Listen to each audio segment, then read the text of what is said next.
All right, so jumping into our next step here, this is where we're going to talk about solving binomial distributions with technology. So previously we've done this sort of algebraically with an expansion, but now we're going to look at, we can use our calculator to model this, and this becomes vital when we start modeling really large amounts of trials. So this example here doesn't have too many trials, so we could still comprehend it algebraically if we wanted to, but we've got 72% of union members are in favour of a certain change in their employment. A sample of 5 members is taken. Find the probability that the first bit is 3 members are in favour of the change in conditions, and then the second part says at least 3 members are in favour of the change conditions. So we would be stating this as, let me just move my textbook out from under the iPad so it's not so wobbly. So we're looking here at, we've got this variable x, I don't have much room here. So we're going to let x be votes in favour of change. I'm just writing that shorthand. And we're looking at this x value is a binomial, is distributed as a binomial distribution. And you've got to remember we state these as number of trials. There's 5 trials here because we're getting that 5 from the 5 members. And then we're looking at the chance of it happening is 0.72. Now, this first one here, if I was to write out this solution, 3 members are in favour of the changing conditions. And sometimes we want to just show that we can answer these. We are going to be looking for, well, the probability that x is equal to 3. That's what we're looking at here. We're looking at 3 votes in favour.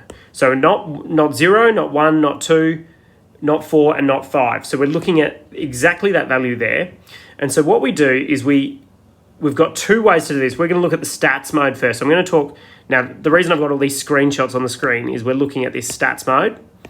So this first one here, we're going to go into the binomial distribution. So in your Casio, you go stats mode, you go distribution, binomial, and then BPD. BPD is when we have a probability that's equal to a value. We just want one of these values. So because I would state this as the probability of x equals 3, that's our probability there. So then we go into BPD, and you might find your calculator screen has data at the top and it says variable or list. Now, that's this screen here. So you want to make sure this says variable. We're looking at x equals 3, so that's this screen here. We were looking at 5 trials. That comes from this distribution here. So P is 0.72. So if I was to highlight these, let's just pick, so that's that 5 there.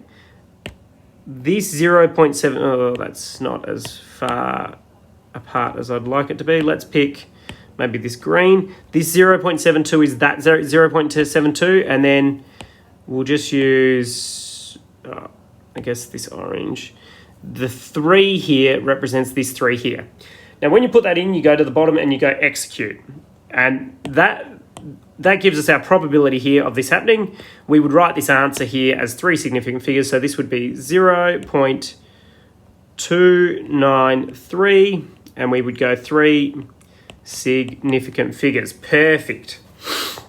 So now we're going to this next one here. At least 3 members are in favour of change conditions.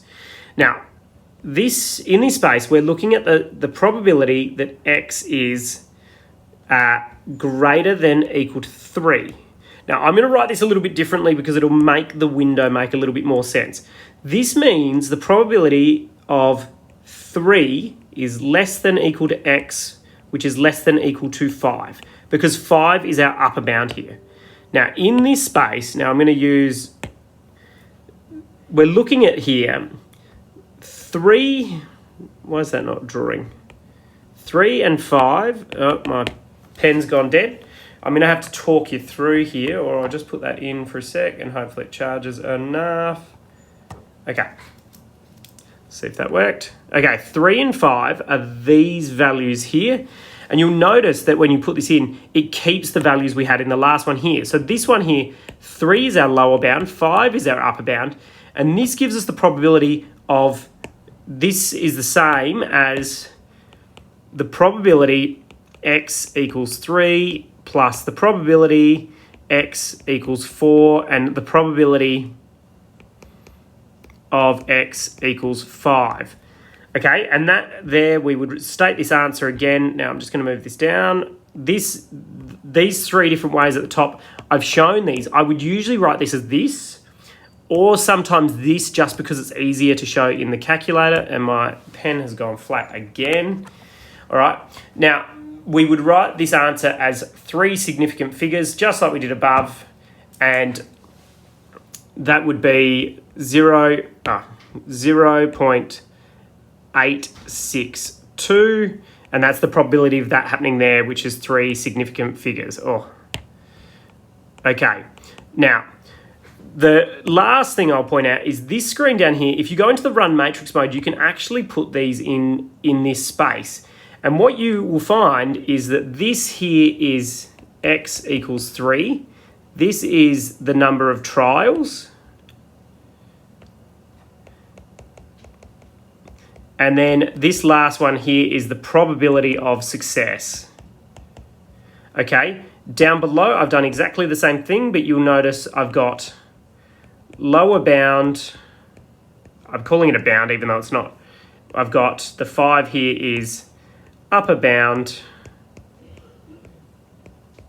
and then same thing, 5 and 6.